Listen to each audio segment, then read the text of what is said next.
Mobile, Alabama, October 23, 2002. Former NYPD pilot and flight instructor Thomas Precios departs from Mobile Downtown Airport, piloting a single-engine Cessna with the call sign Night Ship 282.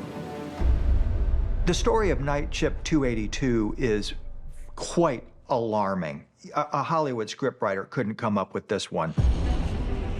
We have a NYPD pilot, a freight hauler, very experienced flight instructor, hauling documents from Mobile, Alabama, up north to Montgomery. Routine flight. Due to poor visibility, Precios was flying by his instruments. Just 1 minute into the flight, he spotted something in the distance and immediately radioed air traffic control.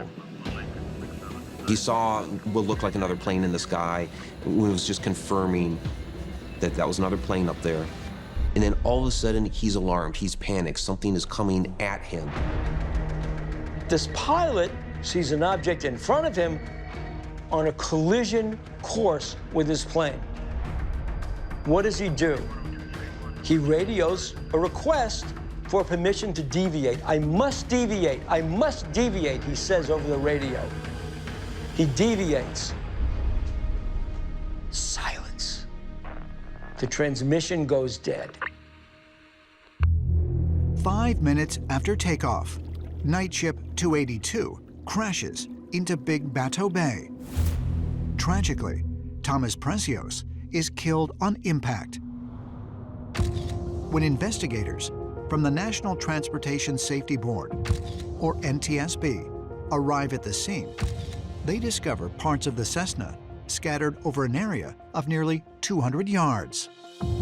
The plane is not just demolished, it's almost vaporized. Something obviously hit the plane. The props are damaged, the wings are damaged, the fuselage is damaged. Wholesale damage inside the mechanics of the airplane. It becomes apparent he has collided with something in mid-air. A mid-air collision of such extreme force would naturally send two wrecks spiraling to the ground.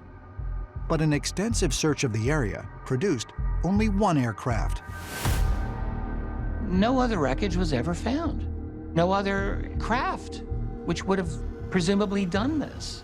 The most bizarre thing about this is that there are these strange red markings all over parts of the aircraft.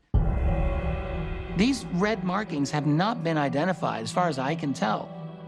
And they're in a variety of places of the aircraft. The NTSB suggested that whatever it hit was this color red, or had this red coating on it, and when it hit, it rubbed off on this guy's craft. They also found pieces of metal in the wings that didn't belong to the plane. Various pieces of metal were embedded in the crashed plane that weren't part of that plane. So something metal, something red. But at the end of the day, a mystery. Clearly, this is one of the rare occasions where there was a collision that obliterated a plane, killed the pilot. And the FAA, the aviation authorities, and investigations that followed could not explain it, and to this day cannot explain it. You have to wonder if this incident, which caused the death of the pilot, wasn't also some extraterrestrial incident where perhaps a flying saucer or other craft hit this plane, or the plane itself hit the craft.